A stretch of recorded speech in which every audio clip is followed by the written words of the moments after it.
नीतीश कुमार ने कहा कि तेजस्वी यादव के नेतृत्व में अगला चुनाव लड़ा जाएगा। लोगों को ये समझ में नहीं आ रहा कि वो क्यों कह रहे हैं। वो कह इसलिए रहे हैं कि नीतीश कुमार बिना सोचे समझे कोई बात नहीं करते। ये नीतीश कुमार इसलिए कह रहे हैं, उनको कोई तेजस्वी यादव से प्रेम नहीं है, ना वो आरजेडी के कभी वो समर्थक हो सकते हैं अपने जीवन में।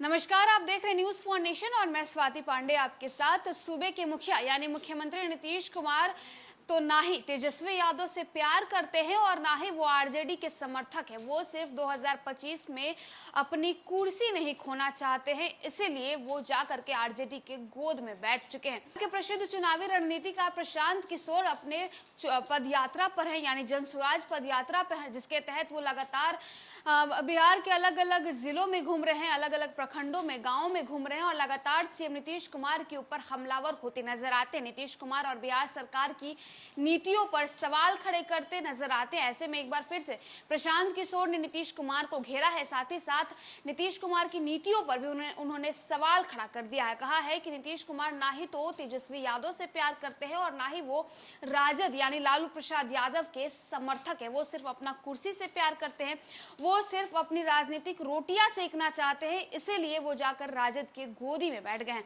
क्या कुछ कह रहे हैं प्रशांत किशोर, किस तरह से उन्होंने नीतीश कुमार के ऊपर जोरदार निशाना साधा है, उनकी सारी बातों को सुनवाते हैं। वाला लोकसभा जो विधानसभा का चुनाव होगा वो कब होगा ये भी नहीं मालूम है, लेकिन वो आज की व्यवस्था में नया चुनाव नहीं होगा। और कौन किधर भागेगा वो तो कोई नहीं जानता है, लेकिन आज जो व्यवस्था है जिसमें 7 दल एक ओर है और बीजेपी एक ओर है और कुछ लोग छोटे छोटे फ्लोटर इधर उधर घूम रहे हैं जो कहीं नहीं है।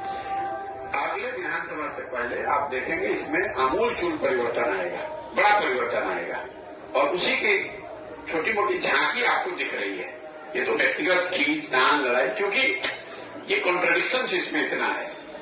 महागठबंधन 2015 में हमने बनवाया है, तो मैं जानता हूं फर्स्ट हैंड कि उसको बनाने में क्या समस्याएं हैं, उसको चलाने में किस तरह की परेशानी आती है, उसको चलाने के लिए किस तरह के समय और एफर्ट की जरूरत है।